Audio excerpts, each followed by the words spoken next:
Bonjour à tous, bienvenue à cette deuxième capsule de présentation de livres pour les 7-10 ans.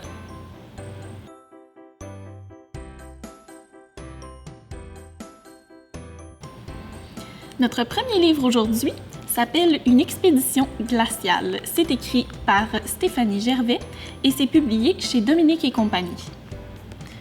Olivier, Magali et Alexandra participent à un voyage scientifique en Arctique. À la descente de l'avion, un territoire glacé les accueille. Et sur la banquise, les trois amis vont faire une surprenante découverte. Donc, c'est une 7e aventure d'Olivier et Magali.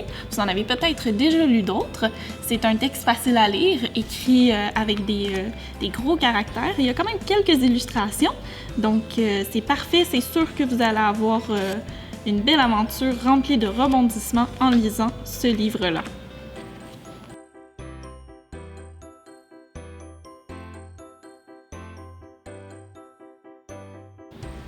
Notre deuxième livre, c'est La curieuse histoire d'un chat moribond. C'est écrit par Marie-Renée Lavoie et publié aux éditions Urtubise. Après avoir été trouvé dans la forêt par une petite fille qui pique-niquait, Petit-Chat se refait une vie dans une ruelle d'une ville du Québec alors qu'il se croit en Australie. Le sauveront aussi du danger Pré-Mâché, le gros chat pas propre de la ruelle, l'USA, l'unité spéciale des araignées de sous-sol, Billy, le gentil voisin, et les parents de la petite fille qui ont la chance incroyable d'être des bonhommes allumettes. Donc, c'est un livre rempli d'aventures. C'est raconté selon le point de vue de Petit-Chat. C'est une lecture qui est assez facile. Le texte est assez gros. Il y a quelques images de temps en temps, mais c'est une belle histoire d'amitié, d'entraide et de solidarité.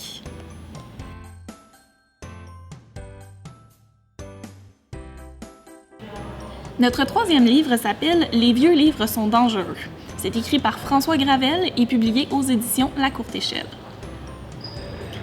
Savez-vous vraiment ce qui se cache dans les sous-sols de votre école? Empiler quelques livres poussiéreux dans des boîtes, ça me semble pas très sorcier. Quand le vieux bibliothécaire de son école lui propose ce petit emploi de fin de semaine, Mathieu n'hésite pas très longtemps avant d'accepter. Une fois seul dans les sombres sous-sols, il réalise cependant assez vite qu'il a commis une grave erreur. Donc, c'est une histoire d'horreur qui s'adresse aux jeunes de 9 ans et plus. Il y a quand même beaucoup de texte, mais il y a beaucoup d'images pour illustrer également. Mais une chose est sûre, frisson garanti.